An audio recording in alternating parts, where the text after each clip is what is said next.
ساری کائنات رواں دواں ہے، ہر شخص اور ہر چیز مہوئے سفر ہے۔ کوئی دھیرے تو کوئی تیز چل رہا ہے، کوئی جہاز میں، کوئی کار میں اور کوئی پیدل چل رہا ہے۔ سب لوگ جلدی میں ہیں اور مختلف سمتوں میں بھاگتے ہوئے نظر آ رہے ہیں۔ سب لوگ اس فریب میں ہیں کہ وہ مختلف سمتوں میں دوڑتے چلے جا رہے ہیں۔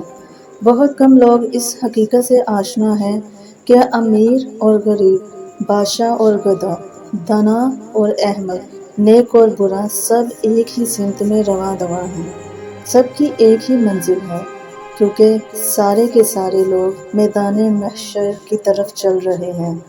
ہر سانس اور ہر گزرتا لمحہ ایک قدم ہے جو تمام کائنات اور تمام لوگوں کو محشر کے قریب لے کر جا رہا ہے۔ بہت کم لوگ اس حقیقت پر غور کر رہے ہیں کہ وہ میدان محشر کی طرف کیوں جا رہے ہیں۔ ہر شخص کو جاننا چاہیے کہ وہ اس میدان کی طرف اس لیے چل کر جا رہے ہیں تاکہ وہ اپنے ایمان و عمل کا حساب دے سکے۔ یہی وہ میدان ہے جہاں سے ہر شخص اپنے ہمیشہ کے گھر کی طرف روانہ ہو جائے گا۔ کچھ لوگ جنت کی بہاروں کی طرف اور کچھ لوگ جہنم کے شعلوں کی طرف روانہ ہو جائیں گے۔